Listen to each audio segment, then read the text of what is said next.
Welcome to the Ripple Effect Martial Arts Podcast. Well, today we have a very special guest on the Ripple Effect Martial Arts Podcast, episode 10. I'm really happy to announce. And this guest is the head instructor of the Ripple Effect Martial Arts School in Johnstown, Colorado. He's a good friend, I should say, and also an aspiring actor, which is something that we'll get into a little bit later on. But without further ado, we have today with us Mr. Robert Verant. Welcome to the show. Thank you, sir. Let's just get right into what happened two weekends ago. Yes, sir. So 2 weeks ago, I had the privilege to test for my certified black belt. And then upon receiving my rank of being a certified first degree black belt, I was also made the head instructor of the Johnstown school, which is also a great honor. Congratulations. So we'll get into the background of your history of teaching in Johnstown in just a little bit. But first, tell us how it felt. So let's get back to the question that we usually start asking everybody. How did you come to the martial arts? How did you even start? So actually, my training started with Ripple Effect. I did do a little bit of training when I was younger. I didn't make it too far in that.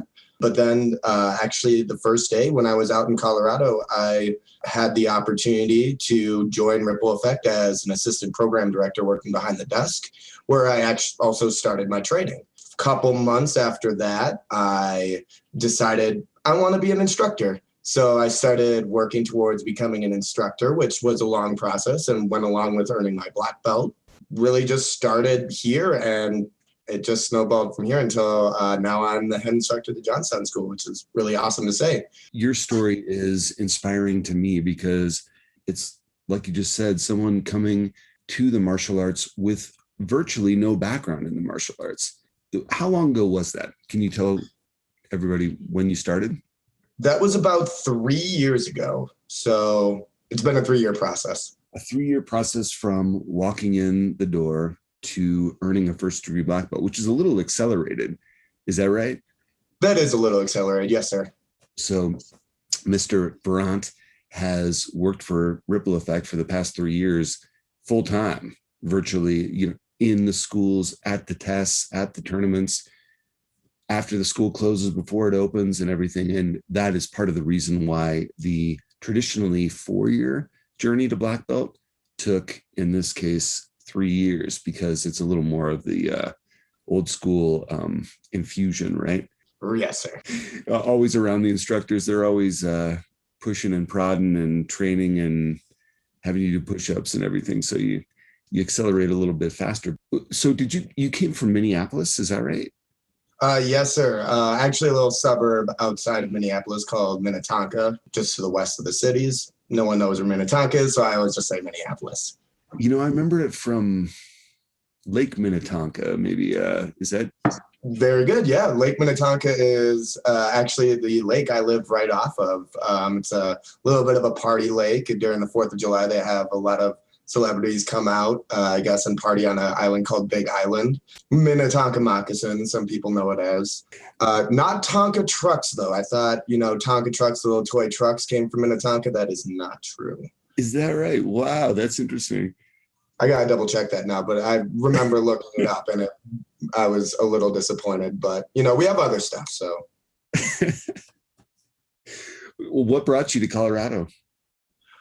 Actually, that's another interesting story. I graduated college. I was already working in my field as a human resource generalist, and I decided I needed a change. And I decided this, and I kid you not, while watching the movie Karate Kid. My sister told me, hey, you should move out to Colorado, because she was living out here. And I just signed a new lease. That would be a little, crazy to just go out to Colorado all willy-nilly. But then I saw how Daniel LaRusso went across the country. And I was like, if he can do it, I can do it. Then a couple weeks later, when I was still in Minneapolis, I applied for a job at a little karate place. You might know it's called Ripple Effect Martial Arts. And first day out here, I had my interview. So, yeah. That's amazing. Really, the first day, that is like a Daniel LaRusso story. I mean, you were focused. You had martial arts in your frame of mind before you even moved? I did. I thought was absolutely crazy. It would be absolutely crazy if I ended up getting a job at this place, considering I just watched a karate movie when I made the decision. At looking at how it all turned out 3 years later, it's a little surreal. That's really cool. Who did you first meet when you came to Ripple Effect Martial Arts? So the first person I met in Ripple Effect Martial Arts was also the first person I met in the state. It was Mr. Robinson. I walked in, it was August 2nd, I believe. And I walked in, he was doing instructor training with the junior instructors. And they were just sitting on the mat talking. And I sat down in the corner of the Fort Collins School. It's a little corner bench. A lot of people probably know what I'm talking about. And I just watched him for a little bit. I was a little early for my interview because I was nervous. And then Miss Sierra walked in right afterwards. We all went back and talked. And yeah, so those were actually the first two people I met in Colorado. What was your first impression when you saw instructors on the mat, Mr. Robinson in particular, doing some moves or just meeting him for the first time? What do you remember? So when I actually remember walking in and they were all just sitting on the ground talking, I was like, they're not necessarily doing karate. They're just sitting and talking. That's kind of odd for a martial arts place, I would imagine. Usually I would imagine they'd be like breaking boards or, jumping over each other with their crazy kicks. But then I realized a lot of what we do here is talking about leadership, making leaders. So I was really wrong. That was karate. That's cool. That reminds me of what I've read about, samurai culture, for example.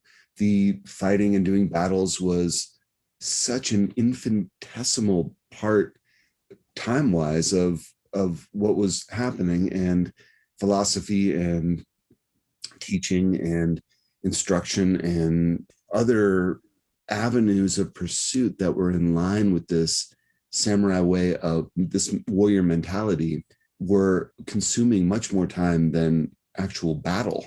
Yeah, there's more to it than just punching and kicking. There's a lot of character development that's required for, becoming a black belt. Kind of like, you have to have the mentality of the warrior too, kind of like the samurai. Say a little bit about how that came about for you or developed. I mean, it's 3 years on. What was that development like for your own warrior mentality? So I had the privilege of learning from every single instructor.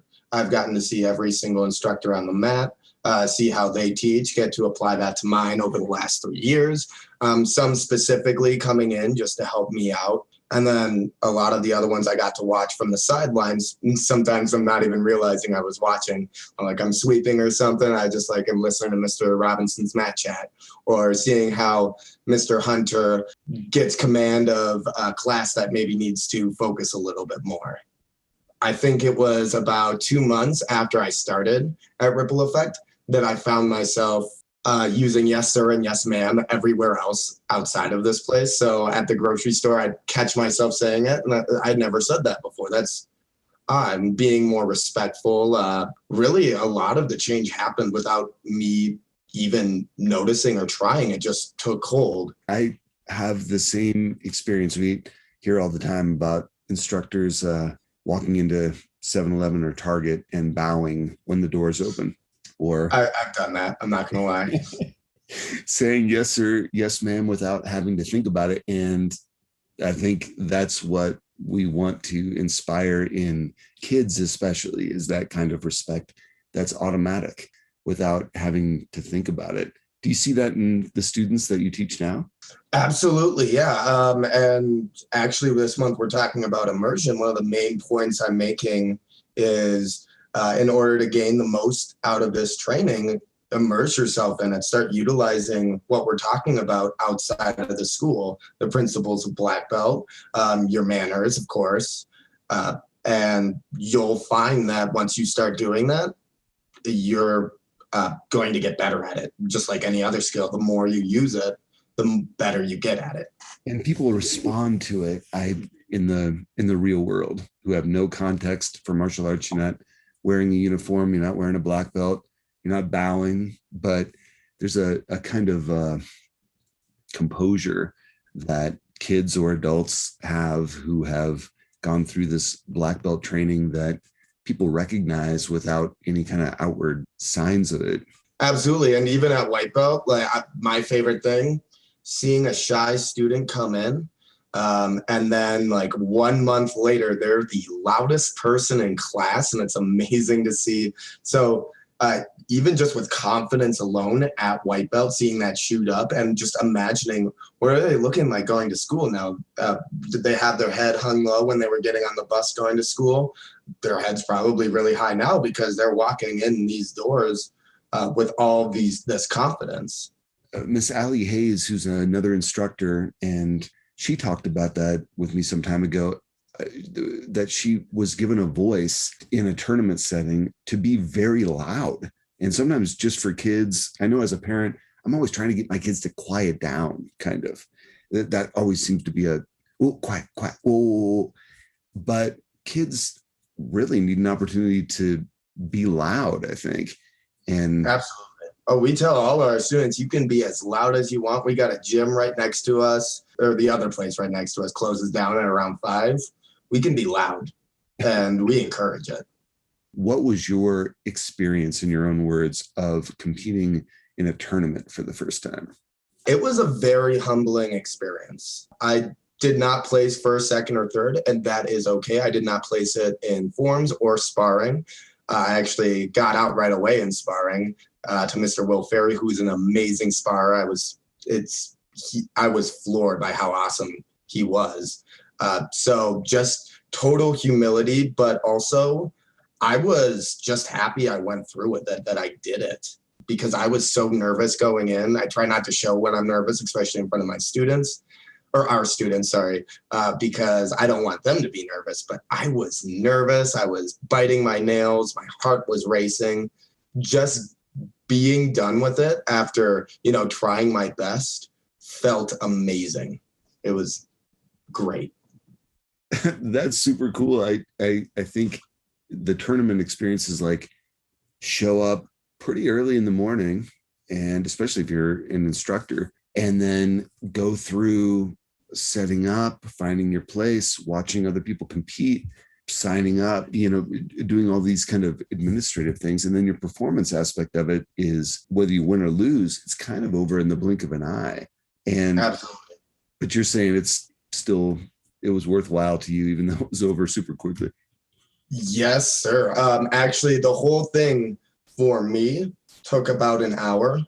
But like you were saying, the hour buildup waiting for the tournament to start I felt like 5 times longer than the actual tournament itself, with me competing and watching other people. Once I got in those doors, the time just flew. And yeah. Say something about that when it comes to kids, because I think that's one of the big lessons that's really behind the scenes. It's not at the forefront where we're going, well, we're teaching your kids how to be patient. But in actuality, that's a huge part of it, is that you have to be patient until it's your time on stage, and then you're appreciated on stage, and then you're off the stage to appreciate other people. Do you see? I'd actually tie that in a lot with getting your black belt. As you mentioned, getting your black belt is typically a 4-year experience. And a lot of the students we start 6, 7, 8 years old. 4 years is forever in kid time. So just making that goal and waiting until it's your time, like you said, to earn your black belt, that takes patience, and to still be working working towards it while waiting, just getting better and better, eventually getting to that black belt level. That really helps develop a student's patience, help them learn how to work towards a giant goal like that. And then in the future, when they go to college is also a 4-year program usually. For me, it was 7 years, but for most people, it's 4 years. So yeah, definitely teaching them that skill to still work, but also wait for what they're working for. I am a kind of amateur auteur director for some Ripple Effect martial arts video pieces. And Mr. Bobby, Mr. Verant has starred in a number of them. And I can relate I wasn't there for your first day, but your enthusiasm tempered with humility when it comes to taking on an acting role is pretty remarkable. And it's something that makes me want to use you all the time in these video pieces. We'll link a few of them, by the way, because they're super fun. But say something about what it's like to act in a karate movie. So it's a lot of fun. We have a lot of fun with it. There's a lot of forethought that you do going into it, Mr. Brady. So thank you for all of that. Really, I show up, I do my lines, and I have a lot of fun doing it. I get to see, our other instructors or other operations members outside of the school, which is always fun. And we just have fun with the script. We have fun with shooting it. Remember in Home Alone, me and Mr. Hunter had a lot of fun doing some of the pranks that Kevin, aka Mr. Musselman, was doing to keep us out of the house. So it's a little bit of stunt work. I do my own stunts, no big deal. But yeah, it's just loads and loads of fun. I always get super excited whenever we're doing another project. I like to think, I don't know if I'm the first to volunteer, but I like to think I'm the first to volunteer. That's like the stunt work. You just dive right in and hit the trash cans with your rib cage or something like that. I always appreciate your enthusiasm. But for me too, and I think for everyone that's involved on the other side of the camera, there's so much that's unpredictable. And to me, it feels like I'm stretching metaphors here, but it's really not. It's really real to me that for karate training, and especially things like sparring, you really don't know what's coming. You've trained, learned your lines in a sense, like an actor, and then have to shift. And I don't know, is there any kind of comparison that you can make to sparring and acting? Absolutely. With sparring, actually, every time I go into a sparring class, I think, okay, today I'm going to work on my lateral movement, either defensively or offensively. That is my main priority. And then I get matched with maybe a partner, and that's not the case. Maybe I don't have the opportunity. Maybe I'm working on other things. So you can have as good of a plan as you want, but also being able to adapt, being able to improvise is also a huge part of the training. How does adaptation as a teacher, how do you use adaptation or teach that to kids? So with every class, it's going to be different, of course. So one class might need you to be more of a strict teacher sometimes. One class might need you to be more of a fun teacher to bring out all that energy. So being able to recognize that and being able to improvise and adapt your teaching style to what that class needs is a great skill to have as an instructor. I'm still working on it personally, but I like to think that I'm getting better and better every day. That's a super cool point about personality. And we talk about it actually quite a bit on this with different guests on this podcast, but there are some kids who are their personality is energetic and they want to participate and they're at the front of the class and they're aggressive. And then there are on the other end of the spectrum, people who are at the back of the class and they want to really listen and absorb before they perform anything. And to be able to bring those aspects out of those different kinds of personalities of students is part of what it means to earn a black belt. I think. How did it feel for you to be on stage a couple of weekends ago outside earning your black instructor uniform, earning your black belt? What was that like? So it also goes into the buildup a little bit too, kind of like how we talked about with the tournament. The entire time I was just thinking, I got done with the test. So I was like, bam, done with that. Awesome. Oh, I still have to perform, or I still get to perform in front of all these people. I'm a little nervous about this. This is something that I've been working for 3 years, 40 hours a week, sometimes more, not gonna lie. And it was nerve-wracking. Just what you got to learn to do is just do it. Not quoting any famous shoe slogans, but you just got to go out there and do it. Get up in front of everybody, do your best, not worry about being nervous. And then once you're done, you can just be like, oh my gosh, I just did that in front of all these people. Whew, at least it's done now. Good. That's awesome. So what's a story from a young person that you've taught and that you've seen grow and mature through a 1 year, 2 year, 3 year process? Do you have any stories about anyone who's shown that to you? Like they've learned something, that they appreciate something about what you've taught?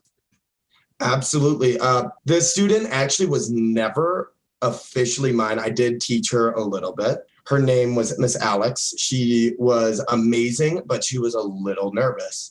And I actually remember her first tournament. I was working at the registration desk, and I see Miss Alex walk right by me, heading towards the front doors because she was so nervous. She was like, I'm out, I'm going. And it took a lot of coaxing from me and another old instructor, but she got out there and did it. And her confidence after that just soared.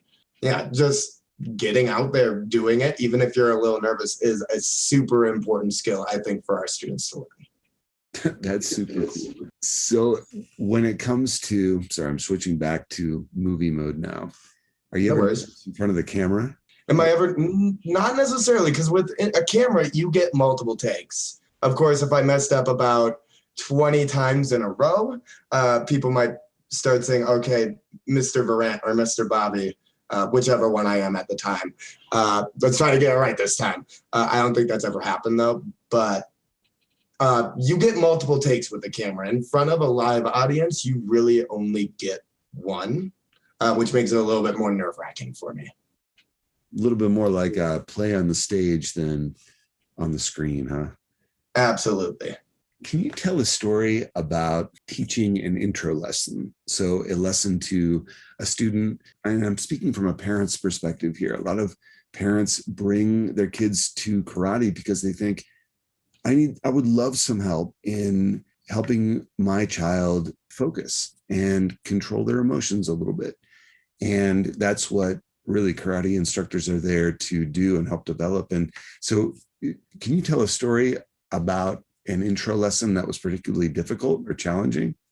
Yeah, so we had a 3-year-old start with us, and his focus was that of an average 3-year-old. I mean, that of course ranges, but he definitely had to work on his focus. So he started coming to Little Ripples class, and I remember he started out with me. Master Macy actually came in, taught a couple of Little Ripples classes. I kind of stole a couple of the things he was doing, which is kind of the point. He's, of course, here to teach me to be an awesome instructor like himself. I started working on that. Eventually, the kid did move away. But one of the things I did, not only to test him, but also test myself, is we replayed, I call it copycat ninja, where the Little Ripples look in the mirror and they copy whatever I'm doing.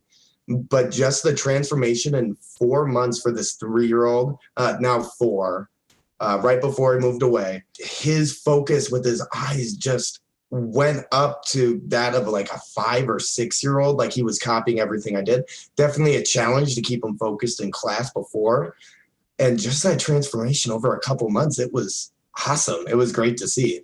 It was something I was super proud of. That's super cool. So jumping from there, a student who is learning to focus in their first few weeks in karate, and then you just tested with almost 150 other people who are testing for various degrees of black belt. What about those other testers, adults and kids, did you notice or take away from? What inspired you during that test weekend? So I've always been really inspired by a lot of the students from the Fort Collins School, because I started there with them. I actually started as Ripple Effect Fort Collins, and being able to test alongside a lot of them was really awesome. Won't name any names, but there was one student that I've known since he was a red belt, and just seeing him now at a black-orange testing, just seeing that how much he's grown as a person, as a student, was just amazing. Were there any points during the test where you felt like there was some doubt that, can I do this? Can I remember my forms? Can I do 10 more push-ups? That kind of thing? There were actually 2 moments like that. One was during my formal testing. Master Macy was standing right in front of me, so I was kind of nervous, and I prepared for the form. Everybody started the form, I'm 3 moves in. Oh, I'm doing the wrong form. So I had to restart and continue doing it. I was thinking I might have to come back in and redo that one. Then the CAN seminar. The CAN seminar really gets you pushed to your limit. And I remember looking at the clock and thinking, wow, we're halfway through this. I don't know if I can go on any longer. But I looked out and all of the prep cyclers were out on the mat doing the CAN seminar in the Johnstown school. And right in front of the camera were 3 of my students, or our students, 3 students from the Johnstown school. And I saw them pushing through it, and that gave me the inspiration to push through it myself. Can you describe what that seminar was like for everybody who doesn't know? Hard is the one word answer to that. It's a lot of exercising. It's a lot of pushing through it. Having a good mentality, having a good attitude is really going to be the only thing that gets through it. You can go through the most physically in shape person and it's still going to be hard. So if you don't have that positive mentality, that can-do attitude, you can't make it through it. So, and that's the point of the seminar. It's at the end of the test. You're already sore. How much do you want that black belt? Push through it and earn that black belt is really the mentality behind it. And that's, I think for anybody listening who wants to watch, we have some video of that will give you a sense of who is participating in what we're talking about right now. And it ranges from kids who are really young, elementary age school kids, to adults, men and women who are not very old, I don't want to say, but who are parents and adults. And you can admit it, I'm old. Your physique doesn't matter as much as what you're composed of mentally. And that's what a lot of the training is building toward, is that mental composure, which is something that will help kids and adults throughout every venture in your whole life. We talked about the Karate Kid for a minute as an inspiration. What's another martial arts movie that you love? So it's not necessarily a movie, but I am a huge Dragon Ball Z fan. I love Dragon Ball Z. I've loved it since I was about 7 years old. I just saw it on TV Wednesday, and this is what I'm all about now. The main character, he constantly falls short. He constantly doesn't win his battles, but he always gets back up, tries again. And through that sheer tenacity, he makes it through his struggles. Oh, wow, that's cool. I love the idea of inspiration through these fictional characters on screen and in books and everything that show that tenacity and that you can break through and defeat the enemy kind of thing. Absolutely. What are you looking forward to now, having earned your first degree black belt? Already looking forward to second degree, sir. Working towards it. I've started the first black belt form in our cycle. I'm looking forward to continuing my training. As they say, black belt is just the beginning. After that, that's when a lot of the training really begins, a lot of the more advanced stuff. So I'm looking forward to learning that advanced stuff.